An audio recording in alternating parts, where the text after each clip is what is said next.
Hello everyone, പെലൂസാസ് എന്ന് പറയുന്ന game ഒരു മിനിറ്റുള്ളിൽ എങ്ങനെയാണ് കളിക്കുന്നത് നോക്കാം. Let's go. കാർഡ്സ് ഷഫിൾ ചെയ്ത് അവയെ ഫേസ് ഡൗൺ വെക്കുക. ഇതാണ് ഡസ്റ്റ് ടാക്ക്. ഏറ്റവും കൂടുതൽ കാർഡ്സ് ശേഖരിച്ച് വിജയിക്കുക എന്നതാണ് ഗെയിമിന്റെ ഒബ്ജക്റ്റീവ്. കളി തുടങ്ങാൻ ഏറ്റവും പ്രായം കുറഞ്ഞ പ്ലെയർ ഒരു കാർഡ് എടുത്ത് മുന്നിൽ വെക്കുന്നു. എടുക്കുമ്പോൾ പ്ലെയേഴ്സിന് സമ്മാന മൂല്യമായ കാർഡുകൾ ലഭിച്ചാൽ അവ ഒരുമിച്ച് ഇതുപോലെയാണ് വെക്കേണ്ടത്.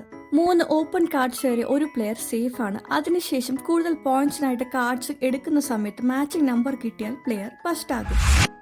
ശേഖരിച്ച കാർഡ്സ് ഡിസ്കാർഡ് പൈലിലും പോകും. ഇതുകൊണ്ടാണ് പ്ലെയേഴ്സ് റിസ്ക് എടുത്ത് കാർഡ്സ് എടുക്കണോ അതോ നിർത്തണോ എന്ന് തീരുമാനിക്കേണ്ടത്. ഡസ്റ്റാക്കിൽ നിന്ന് കാർഡ് എടുക്കുന്ന സമയത്ത് അത് മറ്റൊരു പ്ലെയറിന്റെ കാർഡുമായി മാച്ച് ചെയ്യുകയാണെങ്കിൽ അവർക്ക് അത് മോഷ്ടിക്കാം, പക്ഷെ ഒരാളിൽ നിന്നും മാത്രം കൂടാതെ ഉടനെയും. 2ാം റൗണ്ട് മുതൽ പ്ലെയേഴ്സ് അവരുടെ തുറന്ന കാർഡുകൾ സ്കോറിംഗ് പൈലിലേക്ക് മാറ്റണം പുതിയ കാർഡ്സ് എടുക്കുന്നതിന് മുമ്പ്.